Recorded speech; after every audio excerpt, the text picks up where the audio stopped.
Hi guys, Liszt's third consolation is one of Liszt's most beloved and well-known piano pieces. What's lovely about it is it's universally loved, so by concert pianists. Here we can hear a little bit of Horowitz, the master, the maestro playing, and it's incredibly attainable, accessible for the listener and attainable to play. It's basically a pure prayer, an otherworldly nocturne, I would say, and written in 1849 to 50, a very important musical year because this was when Chopin died in 1849. It's undoubtedly a homage to Chopin. There are some really clear similarities in the start of the piece between Chopin's Opus 27, number 2, D-flat nocturne, and this consolation, which we could call Heavenly Nocturne really. So I'll play the opening of both so you can hear what I mean.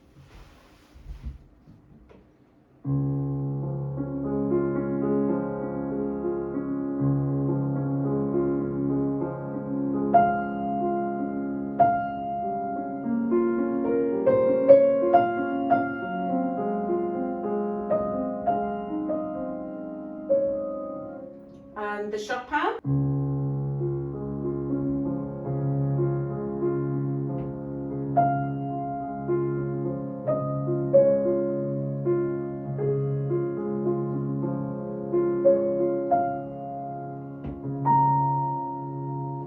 So you can really hear those similarities.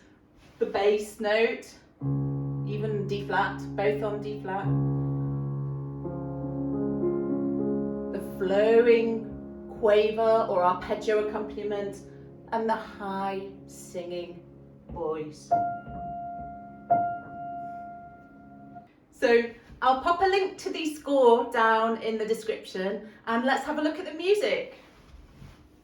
So as we've said, we have a D flat, which I call a D flat pedal. Basically, a pedal is when you've got a continual voice down below, and we have our D flat. Now, can you hear this sounds a little bit like a bell? That's what you need to aim for. Right hand goes across to play it to begin with because left hand will take up the accompaniment, and that means you can lovingly strike the D flat to have that gentle tolling sound. But remember, everything is PPP. It's very legato, and it's almost like a breath. There are no bumps, even though I'm saying it's like a bell. It's a tolling bell in the very, very distance.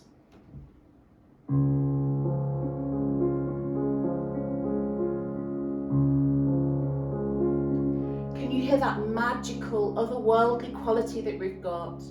And when our right hand comes in,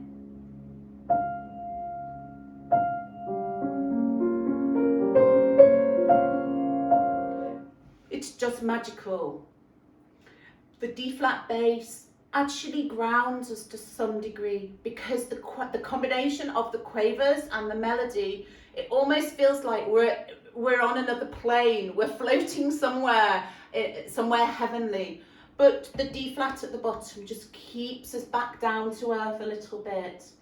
When you begin to play, you need to aim to have no bumps, almost like you enter with a breath. Perhaps you imagine that the music is the flow of life and a veil is lifted and you just catch a glimpse of the flow of life. It sounds a funny description, but that's what it means.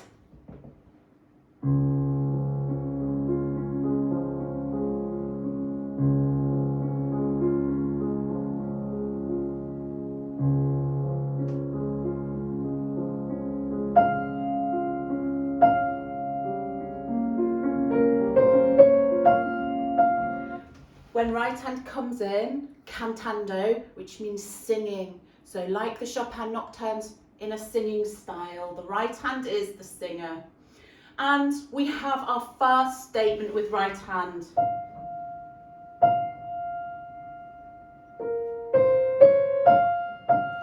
A question. This is the question. Each of the phrases in right hand, throughout the melody, it's always a question. It's almost like the eternal why. Why is it happening? Why is life hard? Why did these things happen? And then we get the resolution. Let's have a listen to the question. Little diminished harmony to make the questioning.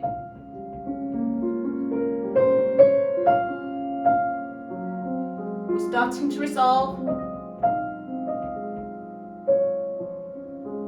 Back to the home key.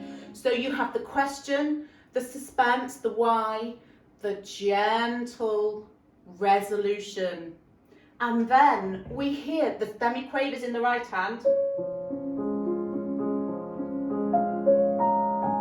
floating, almost floating off into the ether. And then we have the question again. So I'll mark up on the score next door so you can see where we are. So we'll go from here. This time with the bass, together makes it more potent.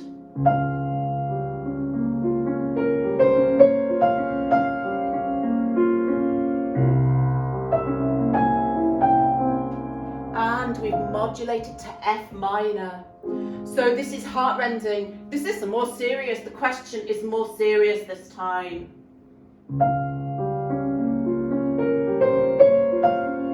It's asking again. Why has this happened?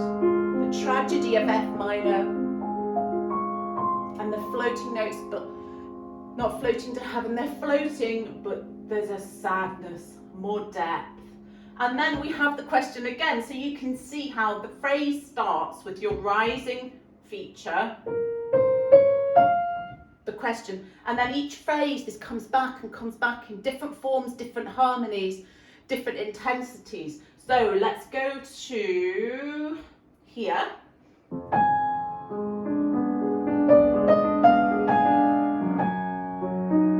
Touching E flat minor in the first inversion, so it's not too serious, but it pulls at the old heartstrings.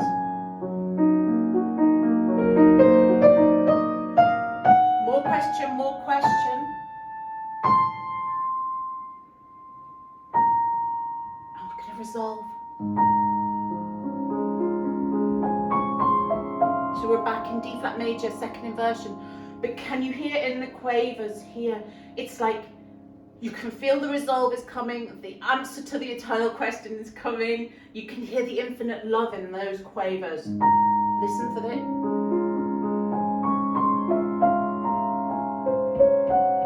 Rising quavers coming, it's asking, are you sure?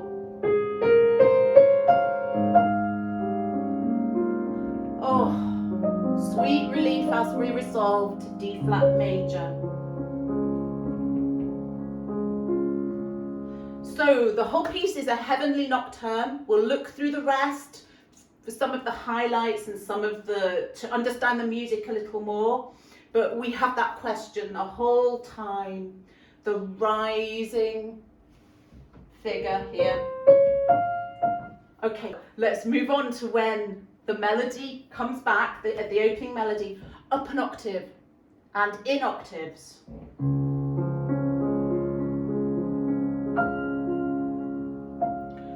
Split, the octave is split, this softens it, also makes it quite otherworldly, heavenly.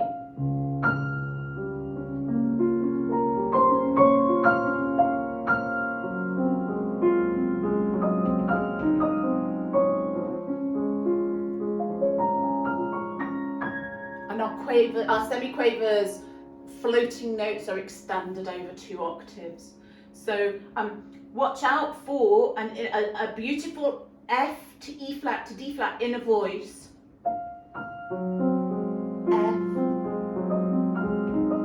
F, E flat in right hand, and our inner voice in the quavers, in the perpetuum mobile quavers.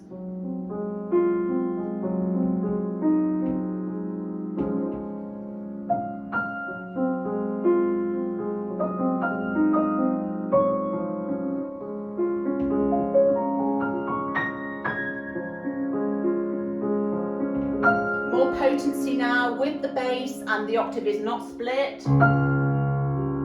Asking.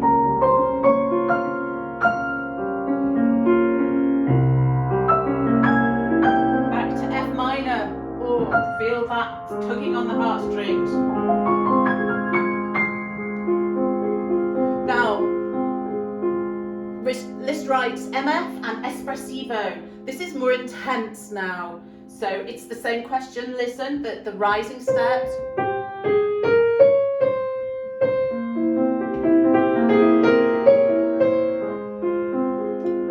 So sad, so questioning, so intense and pleading almost.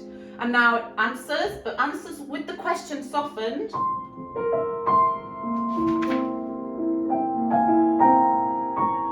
First moment of magic. And harmonically we stepped the innocence, the dolcissimo of F major and float.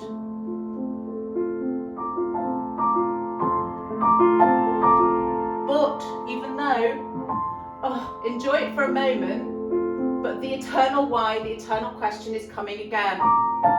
Pleading, pleading.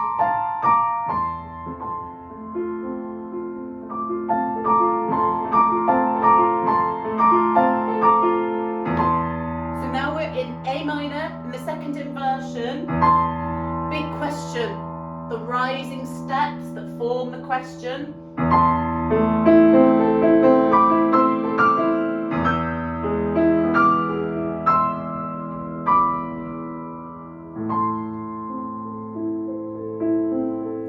Again, MF and espressivo. This is intense.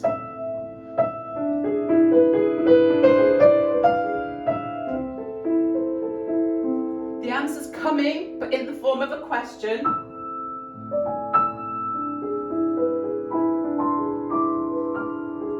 Dolcissimo, A major. And the music's saying, are you sure? Are you sure?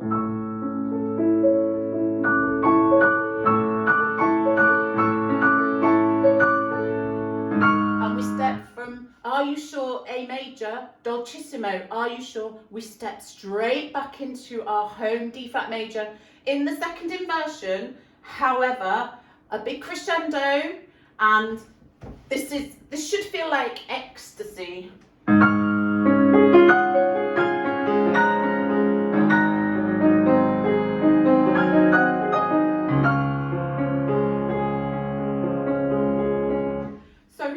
When we get to this line after our ecstatic climbing up in the D flat major, our perpetuum mobile quavers, they are extended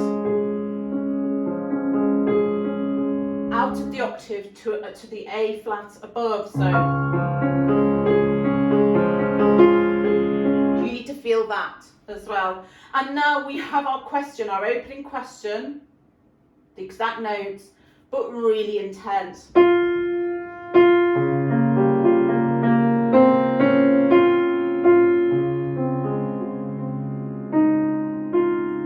Resolution's coming.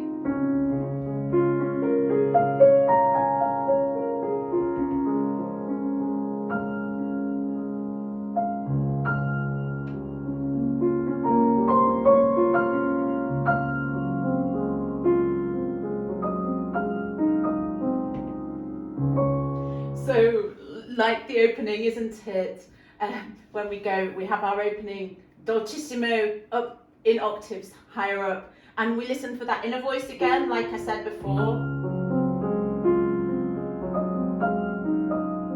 But listen, there's a magical C flat coming in the inner voice.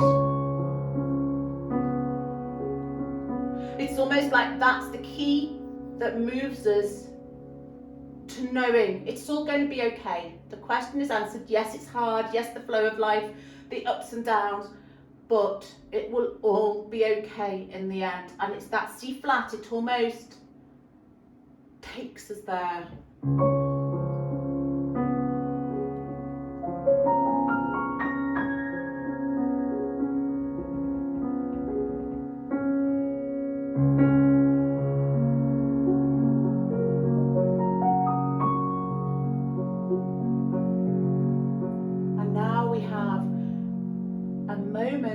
Where I think we actually step into heaven for a moment.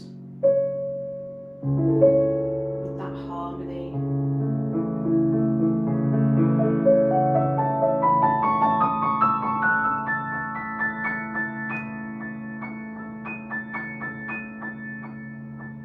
Smorzando, so it's dying away. It's almost like a tiny cadenza.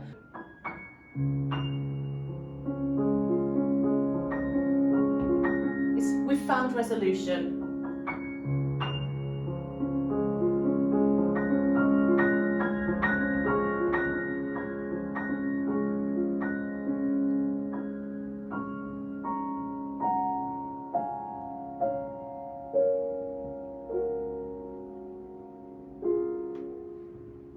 Till we die away. Pendadosi dying away.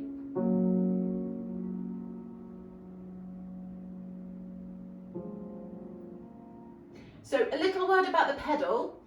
Because we have our long bass notes, which you want to give the impression that they're there continually throughout the piece, but we don't play them every bar, we don't play them every pedal change or anything. So we do what's called half pedaling. So when we change the harmony, but we don't play the bass note again, just a half change. So again, this adds to the otherworldly character of the piece. And so you keep the impression there of some of the resonation of the bass note underneath. I think the things to know about this piece, to remember, the important things to sum up quickly, we have our tolling bell-like bass notes. They ground us, they keep us from drifting away off into the ether. We're still on earth, even though it doesn't sound quite like it. We have our quavers, which are like a gentle perpetuum mobile. Perpetuum mobile of music, it means a figure that repeats and repeats. It's very often fast, but quite often composers use it, and also poets, they're referring to the flow, the ongoing flow of life, like the eternal spinning wheel of life going on and on and on. And almost when we unveil the start of the piece, it's like the veil is the curtains opening and we glimpse what is already there, so that you feel like those quavers, it's almost like you're just riding along with them, that they were always there. And then above we have our voice, we have the whole thing. Each phrase, it starts with the question, and then we just have to wait for the resolution every time. For the quavers, we want no bumps. Feel for the bed of the note to make sure all of them are safe and secure. But in general, they're very, very quiet. P, P, P, P, P. Lots of arm weight in the right hand to help your singing tone. But of course, within the restrictions of what our dynamic is. I think the piece represents life, the eternal struggle, the why of life. Why do all these awful things happen? Why did Chopin die? Why did Liszt have such a hard time and have to go and live in a monastery? And the why that we all have, the eternal struggle. But in the music, the resolution means it's going to be okay. And I think that's what the piece is saying to us. Also, we're touching heaven, we're glimpsing the eternal. It feels like you're playing in another dimension when you play it. So I hope that's helped demystify the piece a little bit, helped the listener to understand and the player to play. If you have any specific questions that you'd like help on, pop it in the comments below. Don't forget to like, to help YouTube push it out to lots more people, to help them understand the music and also how to play it. To listen to the piece, click on here. All right, thank you so much for watching. Love you loads. Bye, everybody.